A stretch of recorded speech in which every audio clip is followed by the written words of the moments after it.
গোকুল পিঠে করার জন্য পুরের জন্য তো নারকেল অবশ্যই লাগবে। তো নারকেল গুলোকে ফার্স্ট ভেঙে এরমভাবে কুড়ে নিতে হবে। তো নারকেল করে এটা আমি এক হাতে ফোন আছে বলে এইভাবে দেখাচ্ছি। তো যাই হোক, নারকেলগুলো কুড়ে নিতে হবে ভালো করে। কুড়ে এর সাথে গুড় মিশিয়ে যেরকম নাড়ু করা হয় সেরকম একটা পাক তৈরি করতে হবে।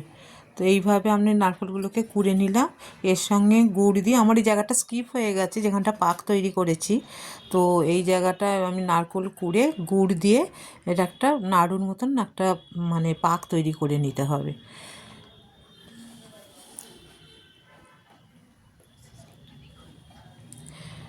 আচ্ছা, তারপরে একটু খোয়া ক্ষীর দিয়ে এই যে না পাকটা তৈরি করেছি ভালো করে এর সাথে মিক্সড করে নিতে হবে। খোয়া ক্ষীরটা যদিও অপশনাল, এটা নাও দেওয়া যায়, কিন্তু দিলে টেস্টটা আরও ভালো হয়, সুন্দর হয় খেতে। তো যাই হোক, এই ভালো করে এই খোয়া ক্ষীরটাকে সুন্দর করে মিক্সড করে পুরটাকে মেখে নিতে হবে। তারপরে এটা একটা গোল গোল শেপ দিয়ে এগুলোকে তৈরি করে নিতে হবে। তো তাজ গোল শেপ দেওয়ার জন্য আমি কিছুটা ঘি নিয়েছি। ঘিটা হাতে লাগিয়ে আস্তে হাতেতে নিয়ে এবার এই পুর থেকে একটা একটু করে পাক দিয়ে চপ যেরকম করে সেরকম চপের আকারে শেপ দিয়ে নিতে হবে। যে যেরকম শেপ দিয়ে পারলে ভালো, কিন্তু এই শেপটা দিলে দেখতে ভালো লাগবে আর কি। তো আমি এইভাবেই শেপটা করে নিয়েছি। হাতে তেল লাগিয়ে এই ঘি লাগিয়ে এরকমভাবে চ্যাপটা চ্যাপটা করে চপের আকারে পিঠাগুলোকে আমি গড়ে নিয়েছি। এই আমার সব পিঠেগুলো তৈরি হয়ে গেছে, গড়া হয়ে গেছে। এরপরে আমাকে একটা ব্যাটার তৈরি করতে হবে। তো কিছুটা ময়দা আর কিছুটা চালের গুঁড়ি দুটো একসাথে মিক্সড করে একটা ব্যাটার তৈরি করে নিতে হবে। খুব পাতলা হবে না, মোটামুটি চপ ভাজতে গেলে আমরা যেরকম ব্যাটার তৈরি করি সেরকম একটা ব্যাটার তৈরি করে নিতে হবে।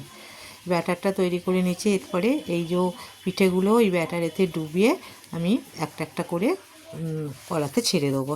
এর আগে আমি কতগুলো ছেড়েছি, আমার স্কিপ হয়ে গেছে, দেখানো হয়নি। তো এইভাবে আমি ব্যাটারেতে ডুবিয়ে আমি এই পিঠেগুলোকে ভেজে নেবো। পিঠেগুলো কিন্তু খুব কড়া করে ভাজা যাবে না, তাহলে এর ভেতর রস ঢুকবে না। হালকা এদিক ওদিক একটু লাল আভা হলে সেটাকে নামিয়ে নিতে হবে। এই যে আমি সব পিঠেগুলো একসাথে ভেজে নিয়েছি, সবগুলো দেখানো হয়নি। তো এইভাবেই পিঠেগুলো সব ভেজে নিতে হবে। এরপরে আমি আমি একটা কড়াতে দুধ গরম করব।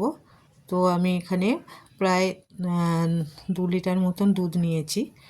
তো ওই দুধটাকে আমি প্রথমে ফুটতে দেবো। তাতে ঘি দিয়েছি একটু, আর একটু ছোটো এলাচ ছিঁড়ে দিয়েছি।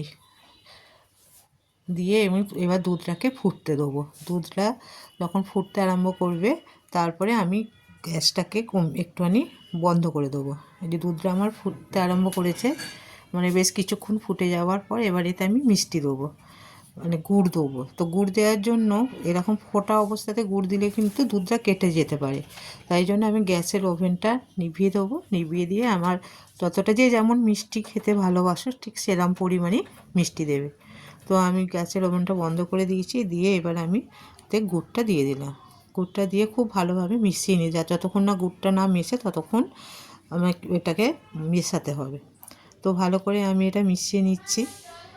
খুব ভালো করে মিশিয়ে নেওয়ার পর তারপরে আমি গ্যাসটাকে আবার জ্বালবো, এবং দুধটা যতক্ষণ না ঘন হবে ততক্ষণ দুধটা ফুটতে থাকবে। মিষ্টিটা কিন্তু যে যার পছন্দ মতন দিয়ে দেবে, যে যতটা মিষ্টি খেতে ভালোবাসো। অবশ্য খুব বেশি মিষ্টি দিলে আবার যখন আমরা পুরটা তৈরি করেছি তখন তো গুড় দিয়েছি বা খোয়া ক্ষীর দিয়েছি, তো মিষ্টি আছে। খুব বেশি মিষ্টি কিন্তু দিলে আবার খেতে ভালো লাগবে না। মোটামুটি মিডিয়াম একটু মিষ্টিটা দিতে হবে, বেশি মিষ্টি দিলে ভালো লাগবে না। তো আমার মিষ্টিটা মনে হলো খুবই কম হয়েছে, তাই আর একটুখানি গুড় দিয়ে দিলাম। দিয়ে আবার ভালো করে মিশিয়ে এবার আমি ওভেনটা জ্বেলে দেবো।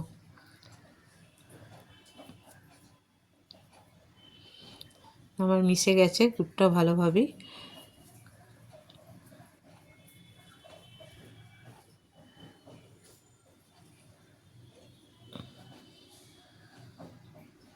খুব ভালোভাবে মিশে গেছে। এবার আমি ওভেনটা জ্বেলে দিয়ে এই যে দুধটা ফুটে ফুটে এরকম ঘন হয়ে গেছে, খুব ঘনও নয়, এরকম মোটামুটি এইরকম ঘন অবস্থায় আমি এবার এতে সমস্ত পিঠেগুলোকে ছেড়ে দেবো। এবার সেই দিয়ে পিঠেগুলো দেওয়ার পর আমি একটু ফুটিয়ে নেব, খুব বেশিক্ষণ ফোটাবো না, তাতে পিঠেগুলো ভেঙে যাবে।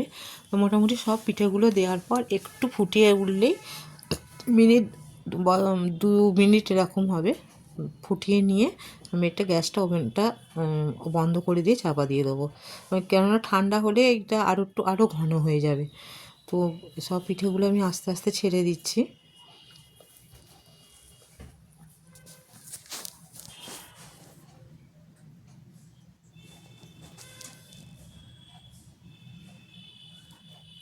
এই পিঠেটা করে দেখবে, খেতে খুবই ভালো লাগবে, আর করাও খুব সহজ, মানে খুব সহজ পদ্ধতিতেই করা, অত ঝামেলাও নেই, মানে খুব সহজেই হয়ে যাবে।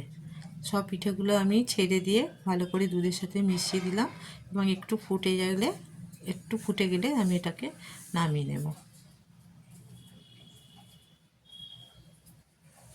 এই যে আমার হয়ে গেছে, ফুটে গেছে, আমি নিভিয়ে দিয়েছি।